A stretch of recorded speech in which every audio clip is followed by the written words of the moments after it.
Hello, everyone. I'm Colin Tessier of WrestleZone.com, joined by John Clark to talk about WWE RAW and NXT 2.0 on this fine Wednesday afternoon. John, how you doing?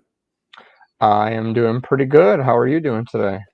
Doing all right. Dealt with some technical difficulties here, but now we are good to go. Going to talk all about Raw, NXT, the road to SummerSlam here. Before we do, just want to remind you all this show, like everything we do here, is available on SoundCloud, Spotify, YouTube, Apple Podcasts, all that good stuff. Please do leave a like and subscribe. So yeah, SummerSlam is a little over a week away now. So this past episode of Raw was the penultimate one, if you will, before SummerSlam. This upcoming week when Raw is in Madison Square Garden, that will be the go home show. But definitely still lots to dig into here. And I guess just to dive right in, one of the most noteworthy things that happened on Raw this week, and we kind of assumed last week, but now it is officially confirmed. Becky Lynch will be challenging for the Raw Women's Championship at SummerSlam, facing Bianca Belair. At least that's the match for now. There may be some speculation that there may be some people added to that, but at least for now, that's the match: Becky Lynch versus Bianca Belair. Of course, there will also be a rematch of SummerSlam last year, where Becky defeated Bianca in 26 seconds. So lots of storyline significance for this one, John. But at the end of the day, should be a good matchup. Yeah, absolutely. I think it's a little wacky to see, like we talked about before, this all come to fruition, like a 1 year rotation, and then here we are again, where we're back to where we started here with everything. And of course, it was another, and we didn't know if maybe they would keep Carmella involved or not, or if they would kind of work her out. It seems like they did kind of like work her out of it for now. So I don't believe she's going to be like a part of this feud moving forward. With that being said, the match itself really wasn't too bad to open the show. I mean, with the title on the line again, what did you think of kind of the way they decided to open the show with this? I mean, minus the tightest thing they did because he's from Tampa, but after that, with the match itself, how did you think the match went? But before the match, I mean, it's Wednesday now, so even having some time to have processed it, I still am, if not frustrated, at least still bothered by the way they went about this. So we had Becky Lynch come to the ring before this match. We knew we were going to get Bianca versus Carmella. Becky came to the ring, and she was talking about how she wants a title shot. She's earned a title shot. She hasn't gotten a title shot. You know, Carmella has gotten these chances to face Bianca in recent weeks, but she said that officially she will challenge the winner of this Raw Women's Championship match tonight. This being on Raw. So we knew we were getting Becky, or we knew we were getting Bianca versus Carmella.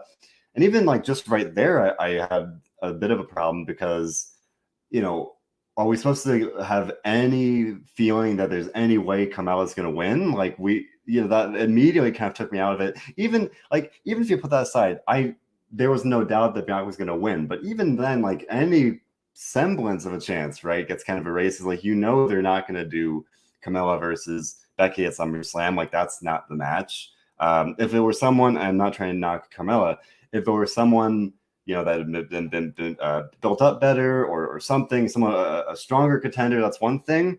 But Carmella, like, they keep putting her in this exact same role where, like, literally she's going to plug in just to lose, essentially. And she was put in as this injury replacement for Rhea Ripley at Money in the Bank.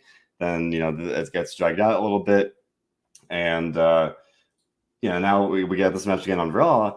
And, like, it's the same role over and over again. So there's no reason to think that she's going to beat Bianca. So then you have Becky come out there and erase any semblance of, the feeling that even could be an upset. Because again, that's what they're going to do. And to me, it just felt kind of silly. Like you couldn't wait like 5 minutes or whatever the match length was to then have Becky come out. You have her on commentary, whatever, but then have her get in the ring, then have her cut the promo and say, I'm going to face you. And there you go. Like, to me, that would have made a lot more sense. And again, it was inherently a match where the outcome was never in question, but the way they went about it with the Becky promo first and then having Bianca respond before the match even happened, that was like, it just really gave it away, even if it was already a foregone conclusion to begin with.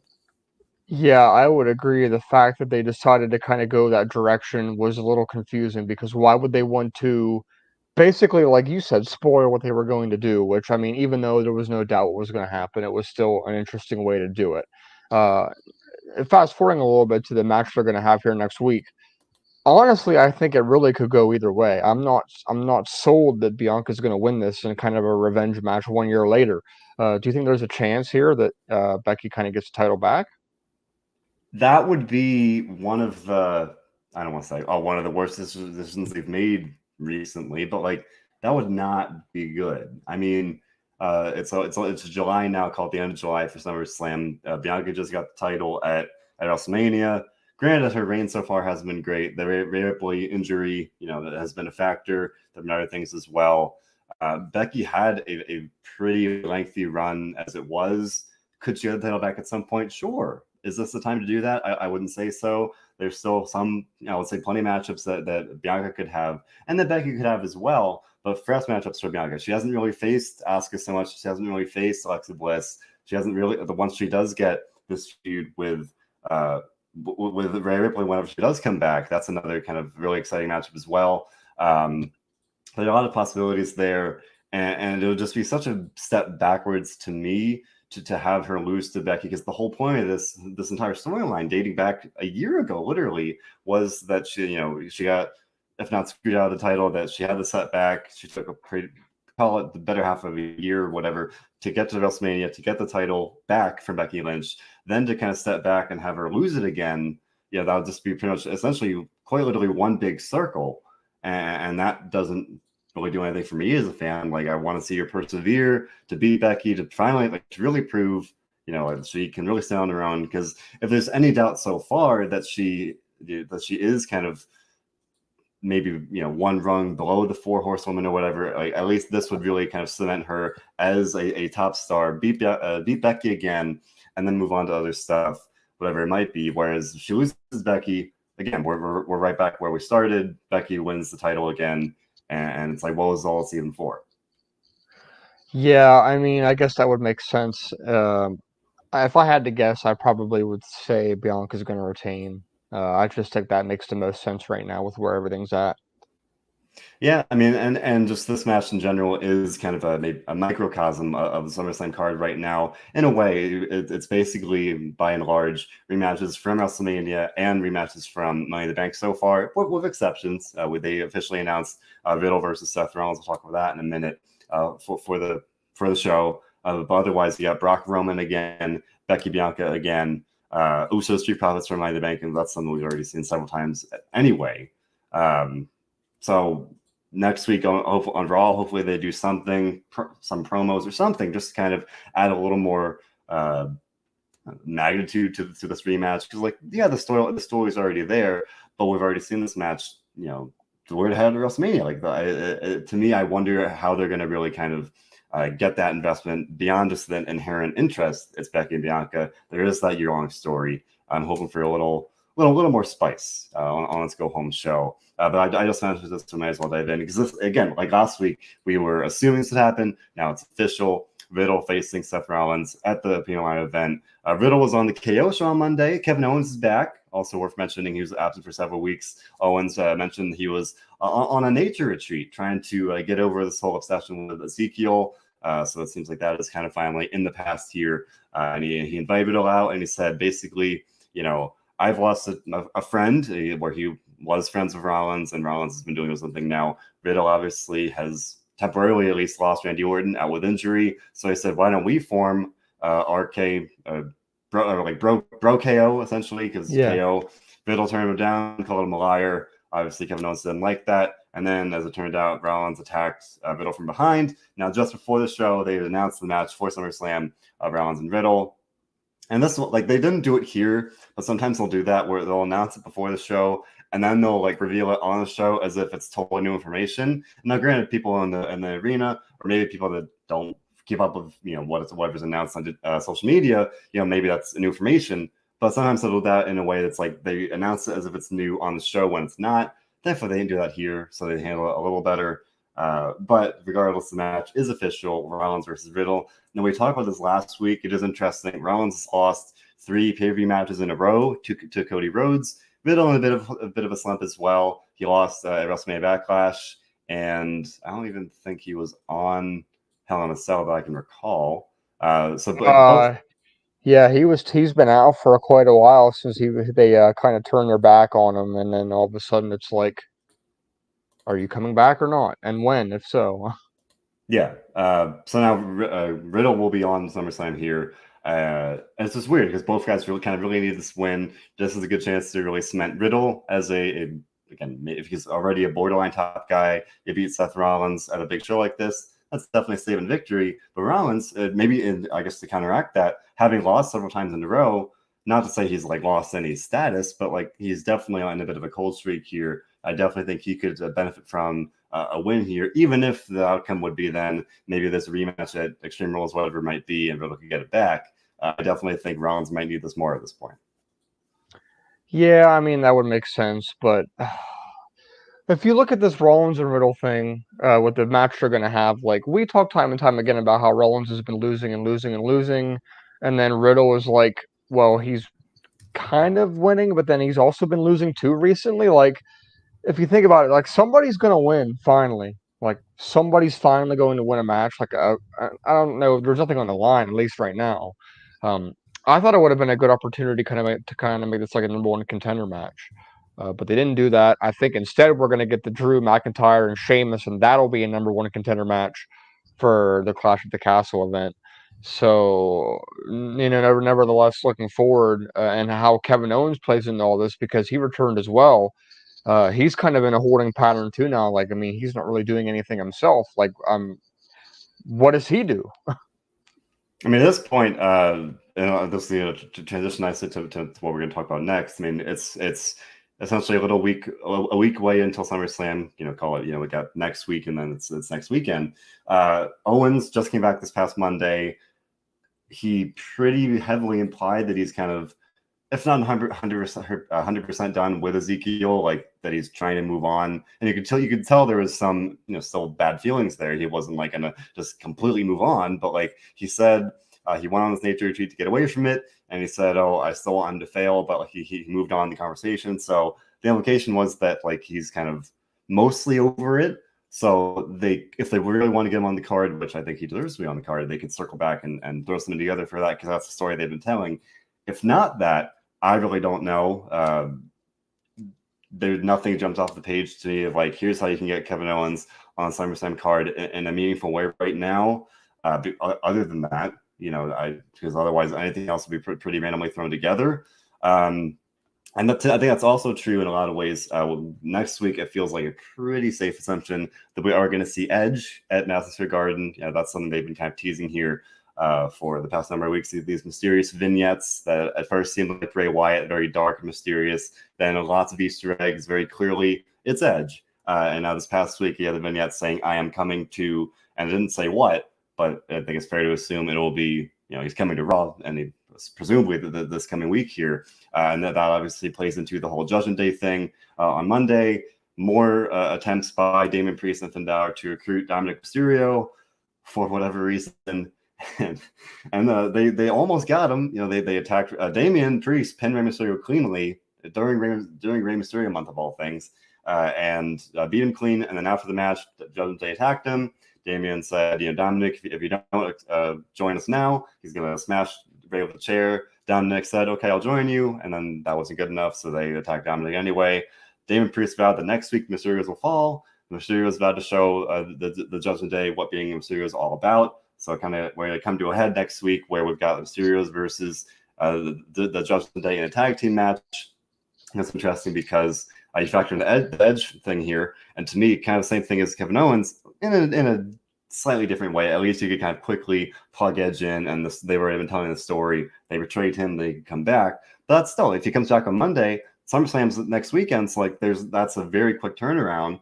So I wonder if Edge will be on the card, or maybe will he I mean, it's a SummerSlam? one night show. It's a one night show that's already like going to be up to 9 matches, I think, soon. So it's like, well, I'm including the Sheamus and McIntyre one, which we think will make it 9. I think it's 8 officially right now, but you have to assume that's going to be one. And I'm hoping they're going to add Nakamura and Gunther, but I don't know if there's enough room on the card. You know what I mean? With all these matches they could add on, I'm not necessarily sure what they're going to do here.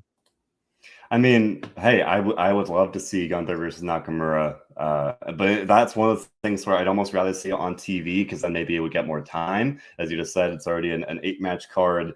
You would assume they're going to do Sheamus versus Drew McIntyre to get those guys on the card.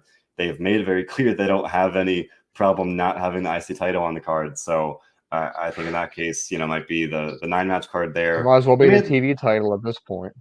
Yeah, really. Maybe they'll throw something else together for for the kickoff match, or whatever. But Sheamus McIntyre would make a lot of sense. But yeah, then you factor in what is Edge going on the card? Is there going to be some kind of Judgment Day thing?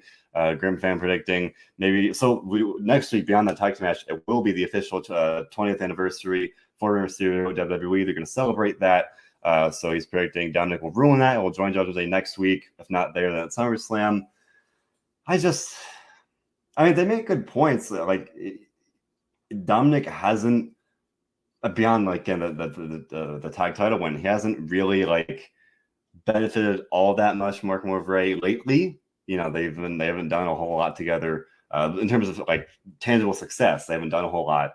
So maybe there's something there, but it feels like it's the direction they're going. I don't exactly want to see that, or I'm not exactly interested in that. Dominic, he's one of those guys. He seems like an absolute baby face. I don't know if I'm gonna be able to buy him as a heel. And I say that now, having never seen him as a heel. That's my prediction, with not a lot of evidence. Just kind of what we've seen from him as a face. I don't know. I'm pretty skeptical about the whole thing. You might not have a choice though, because it looks like that's what they're going to do, of course. And then he's going to be a heel. And I don't know, it is weird, like you said. And then, of course, they're gonna play back on I agreed to join Judgment Day, and he's probably gonna say oh, but it felt so good when I said that, so I'm making it a reality, something like that. And then they're gonna feud probably going into the a while. I would assume probably to Survivor Series Royal Rumble time, and it's are they really gonna have Dominic go over? Because that seems like the play they would do. I don't know if I believe. I don't think I'm convinced by that, but. I mean, whatever. Probably, right? I would imagine, you never know what anyone's thinking, but if you put yourself in Ray's shoes, he would probably want to get his son over, would want to establish him by having Dominic beat him at a big show, whatever it might be, Survivor Series, whatever. I think that would make sense. But again, as you just said, that's a pretty hard sell. They haven't really built up Dominic all that much as a singles, even as a tag team guy at this point. They largely want a singles guy to beat Rey Mysterio. I don't know about that. Grim fan points out, what if they do? They could have this tag team match and a no contest, then they do a rematch at SummerSlam. Yeah, I think that makes sense. Depending on how the whole card shakes out, as we were just talking about, it's 8 matches right now. None of these matches scream kickoff match so far. They all seem pretty worthy of the main card. I don't think they're gonna put Theory on the kickoff. So right now, it feels like these are all main show matches. Maybe that'd be the kickoff match. But then if they do want to do an Edge return or a Dominic swerve or whatever, maybe it must be a long show. I don't know. Maybe they'll put out that on the main card as well. They haven't even had kickoff matches for the past couple months, so maybe they're just going to throw it all on the main card. We'll just have to deal with it. But no, I think that's realistic. I think they may want to put Rey Mysterio on the SummerSlam card because especially they have the story going right now. Grim fans saying they could drag it all the way out to WrestleMania, have Mysterio and Dominic at WrestleMania. Oh gosh, I agree with the oh gosh, but at least there you're thinking, as we were saying, Survivor Series, if that's kind of payoff. That's soon, and that's again, as I said a minute ago, the good luck convincing people that Dominic could convincingly or realistically beat Rey at Survivor Series, but at least WrestleMania, draw it out a little bit. That's a long time though, for better and worse. To drag it all the way out there. If we get a swerve soon, that's several months in the making. Grim Fan says you could do have Rey's career be on the line, maybe. He was just on the bump today, and he was saying his body feels good. And by everything I've seen, he hasn't said anything about retiring anytime soon. But who knows, right? You never know when that time will come. But regardless, I think this is probably the direction at some point. And now the question is just what that timeline is. But yeah, I don't know. I guess I'm mixed feelings about that potential. the timeline, whether it's Survivor Series or WrestleMania here. But I guess like we can talk about everything here. But one thing I have to touch on here: Logan Paul is back on Raw this week for the first time since back on WWE TV for the first time since WrestleMania 38. He's been sending in some vignettes. They've been like hyping up his storyline with The Miz here. He signed to WWE in June. Now he's officially part of the roster. And even then, he called out The Miz for SummerSlam. The Miz has been teasing that, like, oh, we could still work together. We can still chase the tag titles. Logan Paul not interested. So he was on the show this week, the guest of Miz TV. Once again, Miz tried to say, like, let's work together. Logan Paul shot him down, challenged him to a SummerSlam match. Miz said he was not interested, that Logan hadn't earned it yet. And then to counteract that, Logan basically said, oh, I've done a lot of stuff on social media. And then if that were enough, he said The Miz has blueberries in his pants. And of course, that's the Miz's thing now. And that goaded Miz into accepting it. So then they started brawling. Ciampa got involved because Ciampa is Miz's henchman at this point. And then Logan Paul did the uber babyface thing of running away to close the show. So we will be getting Logan Paul versus The Miz officially, 100% confirmed. They announced themselves at SummerSlam. What do you think about that? Well, this was certainly not good, but it wasn't bad, I didn't think. I thought it served its purpose, but obviously fans are going to have mixed reactions to how it all went. The Miz, give him credit because he knows how to put anybody over on the mic, not just himself, anybody. I mean, he did very well with putting Logan Paul over. Dare I say he actually had a little bit of a positive reaction among fans at one point. And as far as the tiny ball thing goes, we need to stop with that. But part of me thinks like if we're really going to like TV 14, we're probably going to get more of this, and it's probably going to get more like personal, more gross things like that. So I'm mixed. I'm thinking Logan Paul will probably win the match, but I'm mixed on how good this match actually could be. We've seen him before do pretty well. That doesn't necessarily mean the next one's going to be good. Uh, we'll have to see how these kind of matches go, like with McAfee and then also with Logan Paul. Like they could be really good or they could be really bad. You just never know. Yeah, obviously we have a very small sample size so far. Logan Paul has had one match, so definitely not a lot to work with in terms of predicting what the SummerSlam match is going to look like. As we talked about back then at WrestleMania, I think pretty much consensus was that he was impressive for having his first match here at WrestleMania. I think a lot of people were very impressed by that. But now at SummerSlam, the singles match is a very different challenge, of course. The Miz, very, very professional, experienced. He's been doing this for a long time. So, and he's going to be in there with a guy that knows what he's doing and that can probably not to say carry him through the match. I'm not saying he's like this elite level wrestler. I'm just saying The Miz is a professional. Yeah, he's a veteran, so I imagine it'll be fine. I don't think it'll be like a 5-star match or anything, but I'm sure, as you said a minute ago, it kind of serves its purpose. Logan will probably win. He'll probably be fine to decent, maybe even good. But Steven's predicting maybe we'll see Logan Paul versus Ciampa on Raw. I don't think so. I think they're going to hold it off for SummerSlam. I don't think they would just kind of run it out there the week before, because that's part of the intrigue here is that level of uncertainty and the fact that you don't know what's going to be, and it's more special being at SummerSlam. We do know he will be on Raw this week at Madison Square Garden, doing his own Miz TV to prove he can do it better. He said call it impulsive TV, a play on his podcast there.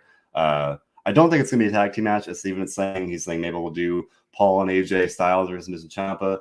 Maybe they'll do that afterwards if he is a full member of the roster, or at least a signed member of the roster here. Maybe he won't just be competing at the pay-per-views going forward, but at least for now, it feels pretty safe they're going to hold off, and at least in this case, hold off on it, because that's the whole appeal of that. This will be his return to the ring here.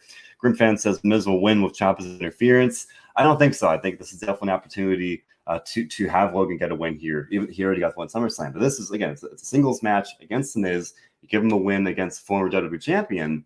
That's definitely like a pretty big boost to your early career here, starting off. So could Miz win? Yeah, I'm not saying there's no chance. I'm saying like they're probably going to view it if I mean, so up to me at least, that's like this is a chance for them. Logan Paul, big SummerSlam moment. Like they're trying to get him over as babyface. that's a whole nother matter. But at least here, beating the Miz definitely would be a pretty big victory for him. So hopefully they'll add a little more flavor to this feud on Monday. They've been kind of doing it for the past couple weeks here, but still not quite there. It doesn't feel like this big, heated SummerSlam match quite yet, at least for me.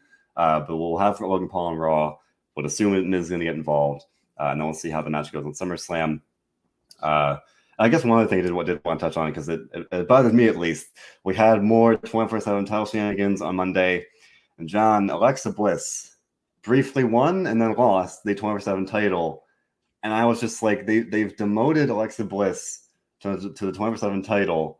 That's not a good sign. And Grimfan just asked about it. So we had the 24/7 title kind of fiasco mixed in with this 6-woman tag team match. It was Alexa Bliss, Asuka, and Dana Brooke, the 24/7 champion, versus Nikki ASH, Doudrop, and Tamina. And then right away, Reggie was ringside. Dana Brooke got pinned, and the title changed hands several times. And then finally, Dana Brooke got the title back. So I guess Tamina won it. I think pretty much everyone involved won the title, and then including Alexa Bliss, and then Dana won it back. But boy, I was not happy to see Alexa Bliss winning the 24/7 title here, because that's not a good sign. This was a jumbled mess. It wasn't funny. That's the purpose of these things, is to be funny and entertaining. It was not funny and it was not entertaining.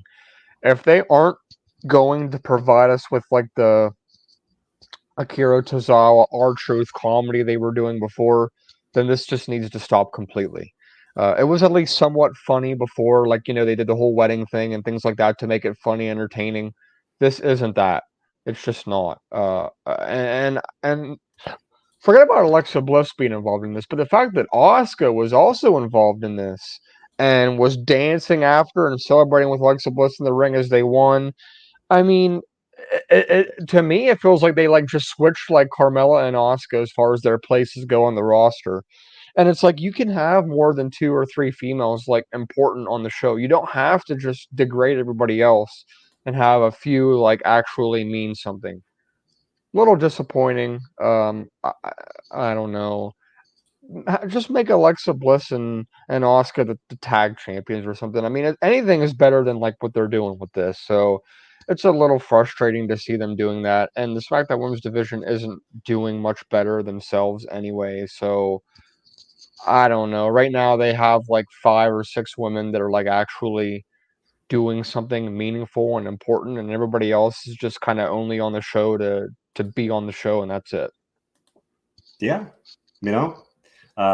that's all there really is to it here, and it's definitely frustrating. Grimfan points out Asuka didn't win the title; she was involved here. She was in the tag match, and she was in the proximity of this shenanigans as it was happening here. So just kind of that association to be there. To be around it, it's not a good look. And then, as I said, for Alexa to win the title and then lose it, it's like you didn't even give her the title for a week. She was just treated like Akira Tozawa or however else. Oh man, it's frustrating. That Steven says he'd rather have a women's tag tournament than a 24/7 title fiasco. I mean, on NXT, as we'll talk about in a minute, they literally threw one of the women's tag titles in the trash. So that felt like a pretty clear indication of where they value the women's tag titles. Unfortunately, at this point, we'll get to that in a minute. John, overall here, what do you think about Raw this week as we head even closer to SummerSlam? I'm going to keep it on the average scale of things here, so I'll go with a 7 out of 10. I thought it was a pretty average show. Nothing really super good. Nothing really stood out to make it any higher than that for me anyway. Yeah, I'll go for a 6.8. As I mentioned, the Alexa Bliss thing was a little frustrating. There were other things I didn't really enjoy. I really did one thing we didn't talk about, but I really did like Seth Rollins' match with Ezekiel. I thought that was good. A couple of the good matches here. As I mentioned, also wasn't a big fan of the way they went about the women's title thing with Bianca, Becky, and everything. So average, maybe a little step up below average, but nothing horrible. It was a fine show. As Steven says, it was decent. 6.5 from him. Yeah, I'll go for a 6.8. It was fine. Again, you would hope for a little better with SummerSlam right around the corner, but can't complain all that much because overall, on the whole, it was fine, especially by Raw standards here. But a show I had more problems with in some ways was NXT 2.0. So it's definitely another eventful show here. But I guess we'll dive in. I guess one of the main stories here, the main event, the women's battle royale for a title shot against the champion Mandy Rose. 20 women competed for the match here, for the right to challenge for the title. One of the final entrants, as it turned out, was behind the QR codes. John, the mystery's been solved. Right before the match, we had one found QR code. It was someone walking, and it's set up next, so they would be in the main event, the battle royale. It turned out to be Zoe Stark, former NXT Women's Tag Team Champion with Io Shirai. She's been out since November, so it's July now. It's been quite a while. So she entered the match, and at that point, I didn't exactly think she would win, and then she did. She won the match. She won the match, so she will be challenging Mandy Rose. And thankfully, they almost got in their own way. They almost did what they always do when we had Cora Jade run to the back. We'll talk about her more in a minute. She ran to the back to avoid. I guess Ivy Nile was chasing her at that point, so then she ran away. And then, as we see all the time, she was out of the match for the duration. Snuck back in after Zoe Stark eliminated the seemingly the final competitor. Tried to eliminate Zoe Stark, but then wound up getting eliminated herself. So Zoe Stark wins. She would challenge Mandy Rose. Now, this is gonna sound like more negative than I intended to. Like, sometimes you have a Royal Rumble and you'll have an injured superstar return and win. Like Edge, John Cena, Randy Orton's done it. Like, they do with a lot of big names, and it feels really cool. It's this big moment. Like Zoe Stark, it didn't feel like that. Even when she was on NXT, they didn't really build her up all that much. She won the women's tag title, but it's been a lot, the better part of a year now. It's like they're gonna have to really try to convince me, and I would say just the fans in general, that like she has even any chance of beating Mandy Rose, because Grim Fan even right off the bat here saying that Stark is not going to win the title here. I don't know about that, but let me agree with your first thing about how this didn't seem like a big deal. I'm not gonna lie, I'll be honest. I forgot she was gone. I really completely forgot about her. And let me also point this out. This battle royal wasn't really good because it had so many women in this on this match that lacked the experience of doing a match like this. With all that being said, I want to fast forward to like the end of the match. It was actually kind of full of surprises. I thought going into this, Nikita was going to win, and then Tiffany Stratton eliminates her, which is probably going to set up something in the future for those two. But Zoe Stark winning, it was fine after she was gone for so long. Honestly, she might be the one. She might be the ideal opponent to kind of dethrone Mandy Rose. I would not be surprised if that were to happen. Honestly, because of I know you look like you're a little surprised that I just said that, but I mean, Mandy's been the champion for so long. And then we had people like Alba Fire / Kaylee Ray fail. Wendy Chu failed. Cora Jade, I think, has failed once. Roxanne Perez has failed once. And the list goes on and on. People, I mean, Io Shirai has failed. And it's like, who we talked about this last week. Who is left that's believable? And at least Zoe Stark has been in NXT for a while. It would be somewhat believable that she could win. Like Steven Chambers says, forgot about her as well. Glad she's back. Also was hoping that Nikita might win. I thought either Nikita was going to be the one I thought that would be believable to take the title. At this point, I don't know. I'm thinking that Zoe could be the one to win. I really do think that's the case. I don't see it. Like, maybe if they really build her up for the next couple of weeks here, but again, like, not to sound harsh, but like, sounds like some of us in the comments have forgotten about it. I forgot about her when she was gone. That's how a lot of injuries go. Unless you're like a John Cena level, like really main event level talent. Like, if you're not there every week, like, it's pretty easy to just kind of forget, because the show must go on. So like, other people will step up and fill your spot. That's just how it goes. And with Zoe Stark, like, yeah, she was a former NXT Women's Tag Team Champion, but like, and I'm not saying she's forgettable, but like, she wasn't at that level where it's like that she was all that memorable either. Like, maybe somewhere in between. So then, but even beyond that, just in general, like, even just, I would say, not this isn't just specific to her. Any long title reign, Mandy Rose, Roman Reigns right now, you have a long title reign. You would have to think whoever does beat the champion and is the next in line to have that title, you'd want to be, a big deal, someone that will be the new face of the brand. In this case, whoever beats Roman, obviously, that's going to be a big deal. Whoever beats Mandy Rose, to a lesser extent, but it's important. She's held the title for the better part of a year now. So Nikita Lyons does feel very realistic because they built her up a lot. She missed some time with an injury, but they've been clearly very high on her. The crowd likes her, so that feels realistic. I remain partial to Roxanne Perez, hoping that she'll beat her at some point, and maybe in some point this summer or the fall. You could do that story at some point. They have some other options as well, but like Zoe Stark, you mentioned, she does have that background. She has been there. She has been a champion. So like there is that layer to it, but at the same time, like, there, to me, I at least have the expectation of like I would want to be someone not that she's not believable, that like that you could really kind of cement them as the next champion, and they could do it with Zoe. I just feel like you really because it's Mandy Rose, you have a chance to really make a new star. It's almost to kind of counteract what you said about her being there. They could take someone that is new, granted that's still been built up as well, Nikita, Roxanne, whoever it might be, and then have them beat Mandy to really cement their ascension to that next level as well. But I mean, I'll take Steven's comment and expand it here. He's saying if Zoe wins the title, would that mean the Toxic Attraction will be going main roster, and also open it up to, again, as we talked about before, whoever does beat Mandy. Would I just generalize the question? Would that essentially spell the end of Toxic Attraction in NXT? I'd say yes. Yeah, I would. I would say yes, especially because at this point, as we mentioned a minute ago, Corey Jade threw the women's tag title in the trash.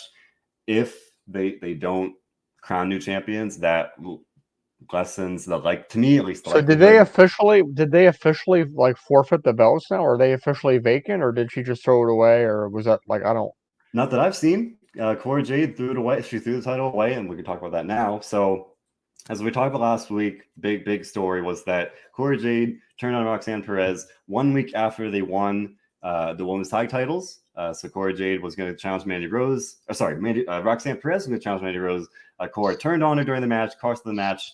Shocking. She cost her best friend. So on NXT this week, she explained why. She said that the fans turned on her and started favoring Roxanne, and then they won the tag titles. Everything was great, but then 30 minutes later, Roxanne cashing her title shots for the following week. So she decided to kind of cut ties and turn on her.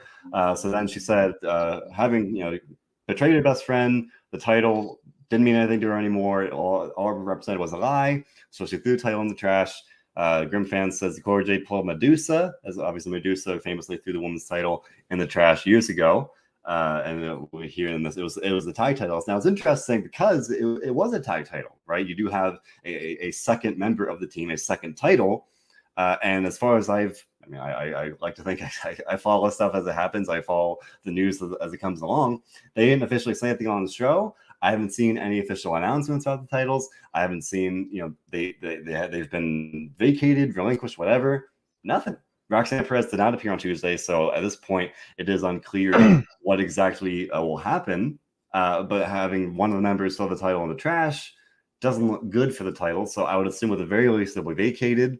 And as we've seen on the main roster, they haven't done anything with the tag titles since Naomi and Sasha Banks walked out. So, but to circle back, having the at this point, potentially no women's tag titles anymore, if that's the direction they go, they don't. There's less of a real need for Toxic Attraction because they were kind of the leading team in that very small division. Take away the titles, there's less of a real need for them on NXT, so they could easily go to the main roster, and I think they'd be much better off there anyway, especially Mandy, given that she's been doing great work with NXT here.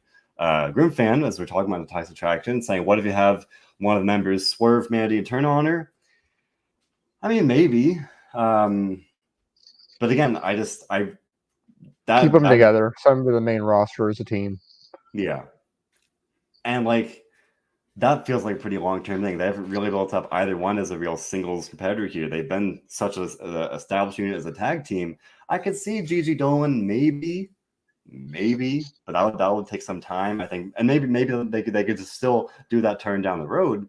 But I really do think if they do keep them together, some of the main roster, granted, sometimes you have very, very separate entities of NXT main roster. If they do acknowledge that continuity, some of the main roster keep them together, and they could definitely be a dominant force here. But what do you think about Cora Jade's explanation here of turning on Roxanne and that whole continuation here of that storyline? I mean, she wasn't the best promo as a face to begin with, but I think it was important for her to give her a chance to talk and explain herself. She made it clear that, she turned out of jealousy and out of spite and everything we pretty much expected. When Roxanne Perez does return, I think that they'll probably have a match, they'll probably have a feud, and they might officially then give up these tag titles or something along the lines of that. I mean, I haven't thrown out the possibility that maybe Perez just has a new partner somehow. They kind of do that or whatever. That they could do that, but otherwise, these titles have never really been that relevant on the show. But they have been treated better than the main roster women's tag titles. I'll say that. I mean, unfortunately, the bar is very low, but I would definitely agree that the NXT women's titles have fared better. Circling back to the toxic attraction thing, Grim fan says Gigi she was fantastic. As before she had WWE, I think she was Priscilla Kelly, and she was definitely a very renowned wrestler on the independent scene here before she got to WWE. So they could do that, but we haven't seen all that much of that in WWE yet. Not to say that can't happen. The idea of Roxanne getting a new partner is possible. Albeit that feels a little clunky. It's just like kind of to throw. I guess they've kind of established a little connection between her and Indy Hartwell, but like that'll just feel a little weird to me to get because the whole deal was she was friends with Cora and have Cora turn on her. Like in a way, I almost would feel like why wouldn't she kind of feel the same way that Cora did? That the titles represented a lie. Not to say that she would throw it in the trash, but that why would she necessarily want to be the champion when there's that association? But again, maybe that speaks to the value of the title. I don't know. I disagree with the whole thing in the first place. Like to have their turn on Roxanne 1 week after one of the titles, it all seems very questionable to me. But speaking of titles here, we know that Braun Breaker has a new adversary. His name is JD. They pronounced it like it was McDonough. I'm going to roll with that. McDonough. It's a little easier to say than McDonough or whatever, however I thought it was said. The former Jordan Devlin, at least. So Braun Breaker came out on the show. Was talking about getting attacked by JD McDonough here. And then McDonough appeared on the video screen standing next to a mannequin that looked like it was from Boz-Cows or something. And he proceeded to explain how he knows all about human anatomy and he can dissect. He's going to dissect Braun Breaker and hurt his shoulder. It's just a very weird promo, John. Like it's just the whole thing seemed kind of corny to me. Yeah, it was definitely a little bit goofy, I guess you could say. I don't know what they're trying to do here. I mean, obviously they're trying to make him a viable threat to the title.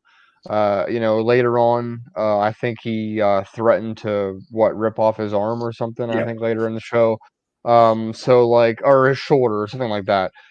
He talked in circles. He made Braun Breaker look like dumb, like a lot of people try to do. Is they talk to him to make him look dumb. Like basically they say, you have a short fuse. You're doing this because you failed at other things in life, things like that. I don't necessarily see him being the one to dethrone Braun Breaker, although it's an interesting proposition that they're kind of bringing him into the fold to do this. We'll see when this match happens and how competitive it actually is, but they're doing a pretty good job of at least building the feud up to this point. Yeah, there are definitely establishing this new character for JD McDonough. Like we haven't really known who he was. Now it's just like it's kind of interesting. It's kind of like obviously not like serial killer, but like very cold, calculating, like sociopath. That's what I was looking for. Like it's a sociopath, like very, very. I don't know. I kind of pick up on that a little bit, like kind of like Dexter almost. Something to that effect. At the very least, if you put aside the gimmick, at least it will be a good match. Jordan Devlin, as he was in NXT UK. Definitely had a lot of great matches. I remember enjoying seeing him face Santos Escobar last year. So again, I haven't seen all that much of him. I do know he has a good reputation as an in-ring guy here. And Steven points out that he'll be a great test for Braun. He has some great matches with Ilya Dragunov over in NXT UK. So this is definitely a good chance to kind of see how Braun can hang with a very renowned in-ring talent here. So yeah, maybe stumbled out of the gates a little bit with a bit of a weird promo here, but at the very least, this did establish JD's new character, and you know what you're going to get from Braun Breaker. He's like Scott Steiner Jr. So I thought it was fine, a little weird, but nothing too crazy. Steven says JD talking about the shoulder made him feel like he was in health class. I mean, he was like drawing on the mannequin. He was talking about like the ligaments and stuff. So it seemed very weird. And it was like, again, a weird looking mannequin here. Grim fan bringing up a very good question, and it's definitely something I wanted to talk about. So we had JD McDonald the show opening match before he confronted Braun Breaker. He faced Cameron Grimes. It was a very good match. Joe Gacy was watching the match from the podium or whatever, like the stage area. He was watching on. He was just very clearly interested in this matchup. Presumably, you could probably tell he was scouting Cameron Grimes, because why would he necessarily be scouting JD McDonough? He's clearly interested in people that are vulnerable, people that are in need of a change here. And Cameron Grimes we've been slowly seeing this kind of he's been definitely in a slump lately. So Gacy was watching the match. JD McDonough won. And later in the show, Cameron Grimes was very upset. He was very upset having lost the North America title. He lost to Braun Breaker, and he lost tonight. He was yelling in this interview. He was like, not now. He was trying to leave. And then Joe Gacy came over and said, I know how you're feeling. I understand. And he very clearly implied that he was trying to kind of recruit him for the schism, as his group is called. And Grimes walked away, but that was definitely the clear indication of where we're going. So Grim fans saying he's predicting Grimes will join Gacy's Ghouls and be the next Diode member. I would agree. I think that definitely feels like the direction here. It definitely would be a good way to freshen things up for Cameron Grimes. I think that'd be pretty. Could be something. Yeah, I mean, it's an interesting way to kind of, because we thought, maybe he would be maximum male models, and of course, it doesn't look like that's going to be for Grimes anymore anyway. But as far as like just the reveal in general that it was I guess, Grizzled Young Veterans, and they're playing it off online like it wasn't them, as far as with Joe Gacy, like, I mean, you thought it was pretty obvious it was going to be them, right? And that's who it was. But what do you think of like the way that they kind of repackaged them as far as their appearance goes? I just did want to circle back because we got some comments about Grimes here. Steven says, can't picture Grimes joining with Gacy. Maybe they'll feud instead. Maybe they'll feud and then Grimes will join anyway. I think like they've already kind of been going in that direction of Grimes turning heel, and this would be a very natural, blatant way to do that, to join forces with Gacy here. And Grim fan says he'll be going to the dyads and not the moon. For the Girls and Veterans, this was kind of like, I mean, I definitely expected it. Like that's not that was never really a question. Like pretty soon after the guys in the hoods showed up, I was like, it's probably them. It's like I don't know who else it would be. And then as we talked about, the longer it went on, I didn't really know who, like, if it wasn't them, I had no idea who it might be, because like I assumed it would be somebody we know, and I think that was pretty clearly the implication. So then on Tuesday it wound up being them. They took their hoods off. Gacy said that he'd turn them into these pillars of acceptance and I'm looking at it right now, of acceptance and inclusion, because that's what he's all about. Now they are who they're meant to be, and they've been renamed. James Drake is now Jagger Reed, and Zach Gibson is now Rip Fowler. So WWE's renaming, I'll call it a cold streak, continues here because those are some weird names. But the Gacy verse, if you will, feels corny as well. Like they had these like colored lenses on their eyes. So they seemed like all supernatural and stuff, and they're like, dude, this, I don't know, man. Like it's supernatural, and there's way too supernatural stuff that's pretty cool. And this, like the whole Gacy thing, just feels pretty corny. I do think this could be good for Girls and Veterans. You could just I'm going to call them that, the dyad, whatever. You reestablish them as a legit tag team, albeit with new names, and at least the matches will be good. I'm curious to see how this unfolds. It could turn into a pretty powerful stable here, especially if they do add Cameron Grimes. But overall, wasn't the biggest fan of the reveal, and I'm hopeful. I'll be a little skeptical about how it's going to go. Yeah, I mean, whatever they do, they've certainly already kind of committed to what they're doing because they've been doing this for so long and then finally decided to kind of reveal. So, tag champions in the future? Maybe. I mean, they've been chasing them for a while and have never been able to win them. So maybe as these new characters, they can finally do it. I think that'd be a pretty good payoff, or at least like that would show that this worked, right? That they were chasing titles for so long and failed, and then they went through this really drastic change, got renamed, joined Joe Gacy, turned to the dark side, and then to finally win the titles. That would show like that they were right. They were right to do that. That their efforts were rewarded. So maybe at some point soon. I mean, good transition. On a show that has Von Wagner, Josh Briggs and Brooke Jensen are probably my two least favorite characters, which seems Yep. crazy to say, but like Von Wagner's up there, don't get me wrong. But like, oh man, the country vignettes, the bar scene last week.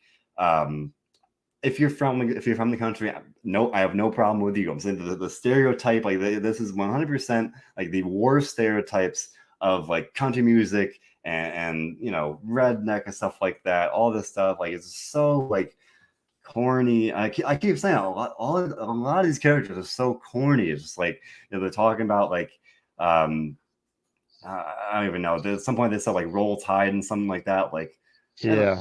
oh my gosh! So that we had Briggs and Jensen faced Pretty Deadly, who are wearing these like cow print gear, and that's the other thing. Like that's fine. Like that's what they do. But like the Briggs and Jensen, man, it's like like they're the NXT UK champions and tag team champions, and the whole thing is like, oh, they're from the country or the like the rednecks or whatever, and they're the UK tag team champions. So it's the contrast. But like, oh, it just bothers me like so much. And again, it's such a stereotype. And a lot of these characters they're so like two dimensional. They're the country guys, and you've got Kenna James like the stat girl, and then we got a superhero on NXT with Axiom now, and I was kind of excited about him, but then they called him the mathematical superhero.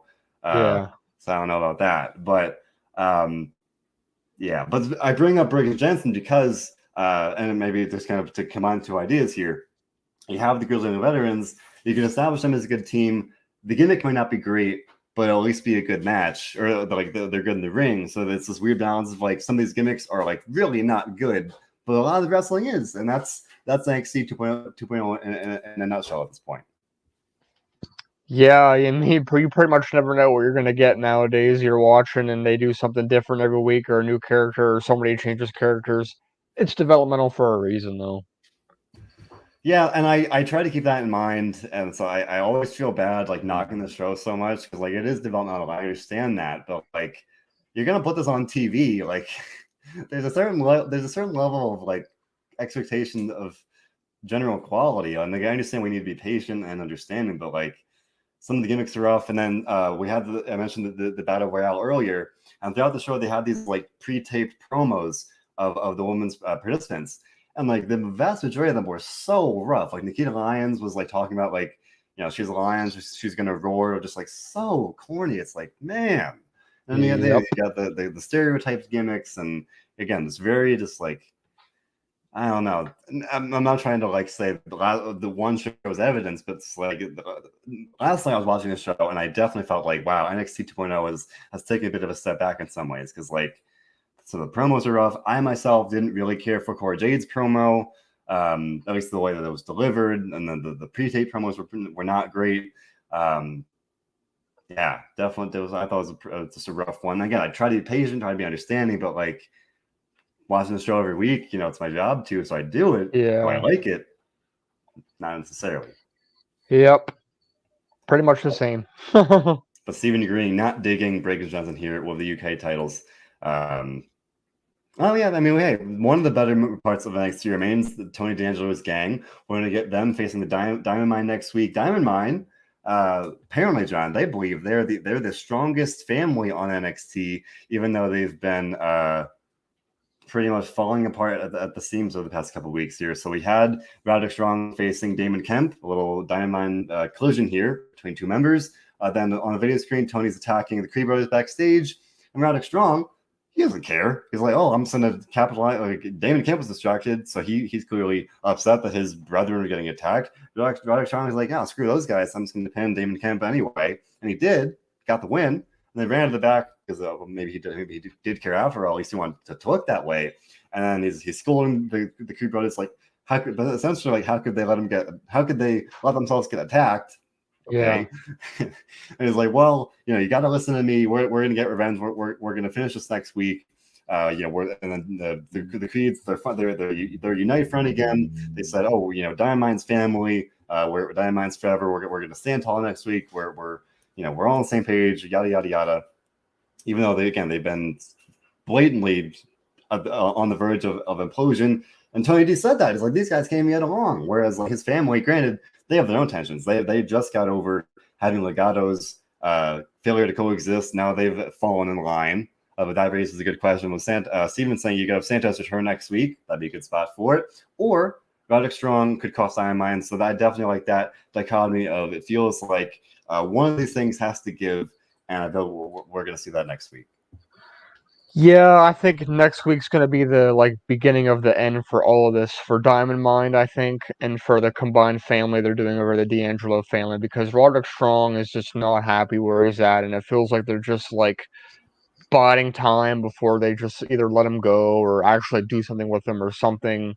And Escobar and D'Angelo are going to have one final match, and I think all of this is just going to blow up next week. Yeah. So I think that'll be fun. I'm looking forward to it. Again, the Tony D'Angelo stable here, and that kind of that corner of NXT remains very interesting to me. I like what they do with Diamond Mine, although it's some of the delivery or some of the progression is a little weird at some points. But Steven says Ivan Nile will be a good lead for Diamond Mine, and likewise Grim Fan says push Ivan Nile. So maybe if if this does explode next week, if Roderick Strong turns, if whatever happens, maybe she'll kind of emerge on the better side of it. Because she's kind of been pushed to the side a little bit here. So maybe she stands to gain by whatever happens with Diamond Mine. We'll see. Maybe she'll be more at the forefront of the new version of the stable. But we definitely look forward to that next week. They also announced Apollo Crews versus Zion Quinn. So we can look forward to seeing that, seeing Apollo Crews potentially rise back up the ranks here on NXT. But overall, John, we had obviously Zoe Stark return, Axiom's debut. We'll see what happens with him. And as we mentioned, Zoe Stark in a title shot. Corey J explained why she turned. It was an eventful episode. But overall, what did you think about NXT? I thought it was all right. I'd probably go with a 6 3/4, a little bit under average. I found myself losing attention a little bit, just getting distracted, and they just need to kind of figure out when they're going to have their next big show and kind of get going to it, because it feels like they're in a holding pattern right now. Yeah.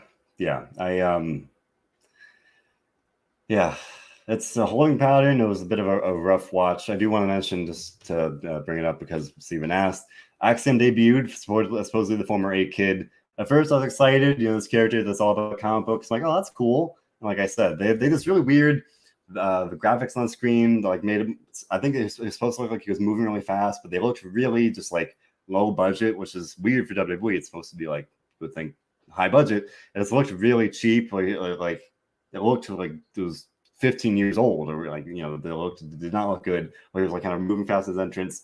He beat Dante Chen. They called him a mathematical superhero. So they've already I was excited about it, but now they've already kind of lost me on that. Any thoughts on Axiom before we get out of here? I'll see where it goes. It was only 1 week so far, so I'm going to give it time to develop and see, what direction they take it, because it could, like many things they do, be really stupid, or it could be smart and creative and make sense. That's NXT 2.0 in a nutshell. I don't know if I get my number. I not a good week for me for NXT, so I'm going to give it a 6. This one was pretty rough. Hope the next one's better. We'll be here to talk about it next Wednesday, talk about Raw and NXT. Otherwise, we got a great stream of interviews coming at you guys. With Grim Fan giving this show a 9.7. Wow, 9.7. Again, if you enjoy it, kudos to you. We're more welcome to disagree. We have a great stream of videos constantly, guys. Bill Purge recently interviewed Wheeler Yuta, the Ring of Honor Pure Champion. He'll be in action this weekend at Death Before Dishonor. Definitely check that out. That's brand new today. My interview with the co-founder of Garden State Pro Wrestling, brand new promotion here in the great state of New Jersey. That'll be going up tomorrow. Make sure to check that out. Otherwise, a great stream of videos always coming at you. SoundCloud, Spotify, YouTube, Apple Podcasts, all that good stuff and more. Always available, and lots of great stuff in the archives. So please do leave a like and subscribe. We appreciate you all for tuning and listening. Again, it's big change. Whereas we used to be late nights on Mondays and Tuesdays. Now we're here on a much more decent hour of Wednesday afternoon. So I think it's better off, in a lot of ways. So I hope you agree. But thank you all for tuning in. We do the show for you all. So we appreciate you for listening and for sharing your thoughts with us. So John, here at WrestleZone, we aim to do one thing above all of this. Can you tell me what that is? Enjoy wrestling. Indeed. Thanks for listening, everybody.